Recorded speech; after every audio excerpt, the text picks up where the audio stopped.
Good morning, everybody. Mike Vacchi, Princetontrader.com, here with your Friday market webcast. All right, so we're finishing up the week here.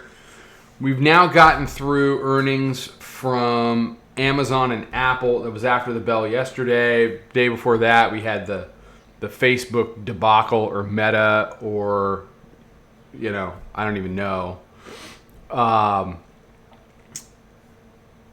So you've had downward price pressure based upon earnings. The 9-day is trying to hold that up. Yesterday and again today. The 50 was trying to hold price a couple of days ago. We engaged with the upper band. So we did our lower band, middle band, upper band.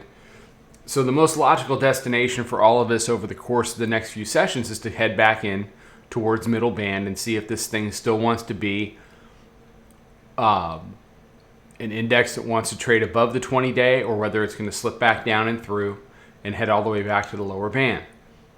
Either scenario, totally justified. I think it's a little unreasonable, especially between now and the Fed meeting on the 1st, the 1st and 2nd of next week. I think it's a little unreasonable for people to expect things to go straight up. I don't think that's a high probability outcome, unless there is another news shoe that is going to drop and really go ahead and pop the market. But now with earnings being known and the Fed's position being unknown, the chances of more consolidation, the chances of that consolidation being at the 20-day or a little below, it seems more likely. I was looking to see if they wanted to consolidate it up and around 3,900, which was the last pre-FOMC print from the last meeting. I think it's 3901.75. Still very possible, not very far away. 100 handles in this market is nothing. And maybe that's something they want to walk it up to into the meeting. But for now, the market is going to have to shake off the fact that some of the biggest bellwethers of the economy are having trouble. So hourly chart, you can see consolidated pop, back to consolidation, big move down. That was that's Amazon right there. And then just really trading on either side of the monthly pivot, 37.91.5. You can see hourly mid-band coming in today. I can find my cursor. Coming in today right in and around 37.73. That 9-day is sitting right around 37.80. Volume weighted average price just above the monthly pivot. Call it 37.93. You see the monthly pivot there, 91.5. Proprietary moving average is basically 90. So you've got a lot going on between 90 and 94. You have even more going on between 80 and 94. And 14 handles in this tape is not, certainly not an expanded area. So we could chop and whip again.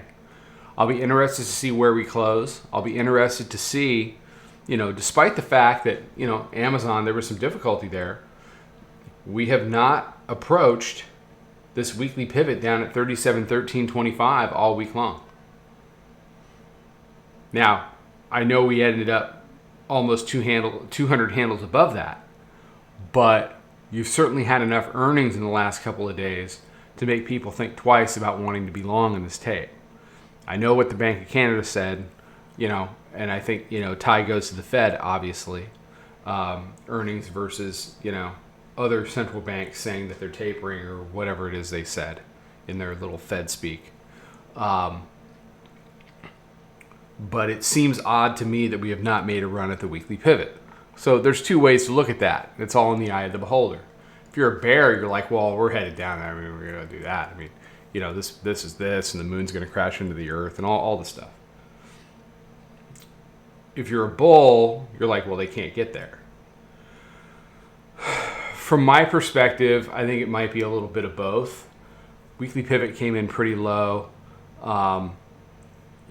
The hourly midband did a good job of holding up the tape, and certainly the bears have not taken as much advantage of negative news as they were doing maybe, 4, 6, 8 weeks ago. And it seems to me also, just objectively, that in a vacuum, we're back to wanting to bleed to the upside. It'll drag bears with it. It'll make bulls not believe, but we kind of get dragged to the upside. So with the earnings behind us, and you still got 3 sessions.